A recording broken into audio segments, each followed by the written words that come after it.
Assalamualaikum warahmatullahi wabarakatuh. Selamat siang. Selamat menjalankan aktivitas seluruh taruna yang saya cintai dan saya banggakan dimanapun taruna berada. Pada pagi hari ini, siang hari ini saya akan memberikan materi tentang air ventilator ya untuk tangki ya. Jadi setiap tangki itu diwajibkan mempunyai saluran ventilator atau ventilasi.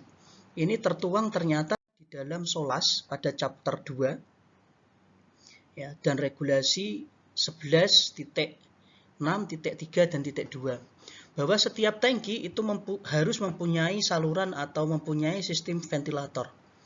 Dan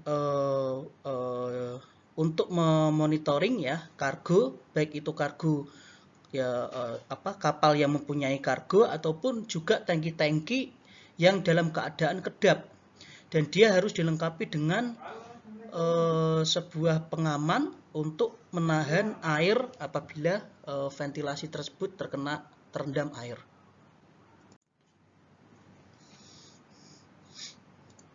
Oke, saya lanjutkan ya. Kemudian ini adalah contoh ventilasi yang ada di atas kapal ya, ventilasi yang ada di atas kapal untuk tangki ya, untuk tangki dalam keadaan tangki itu tersebut tertutup dan ventilasinya ada di outdoor ya.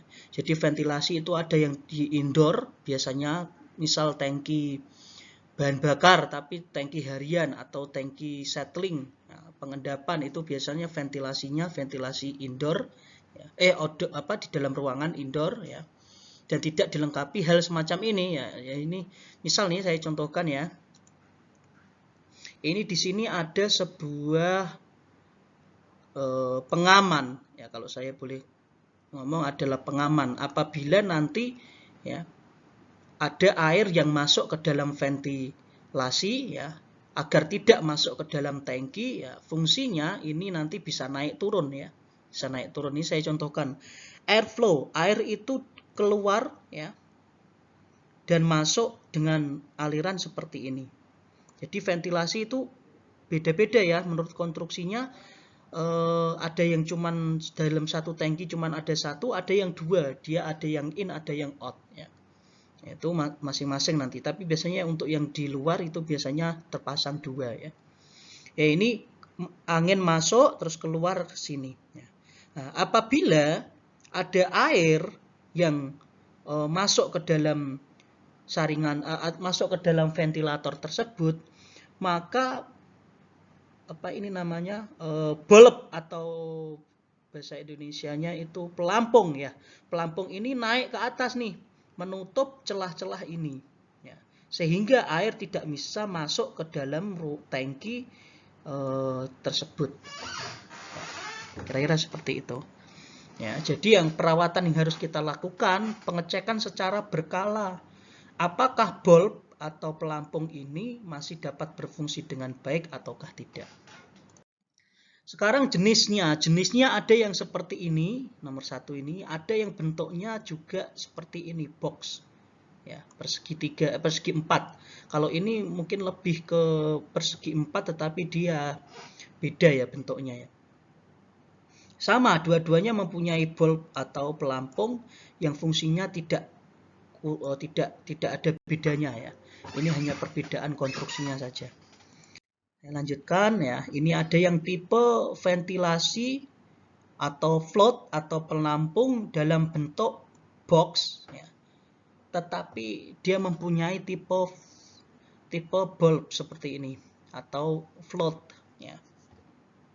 Fungsinya sama ya. Fungsinya tidak ada bedanya, sama.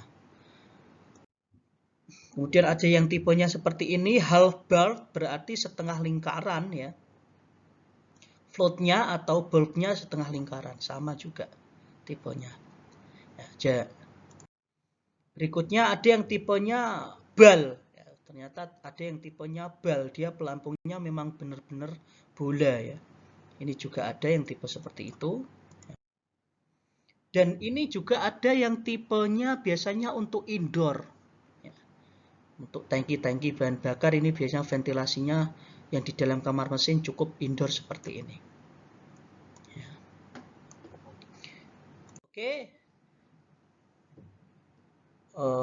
Ini juga ada yang tipe overflow half ball float.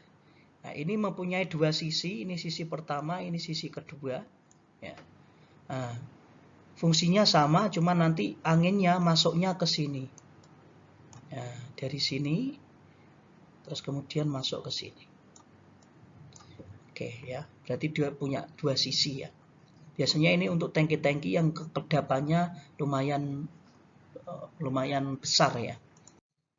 Oke, itu kira-kira yang dapat saya sampaikan, macam-macam daripada air ventilation dan kegunaan air ventilation dan peraturan dari SOLAS bahwa air ventilation itu wajib ada untuk setiap tangki, ya, baik tangki apapun itu, ya, disesuaikan dengan luas daripada tangki, apakah cukup satu ventilasi atau harus ada sirkulasi ventilasi.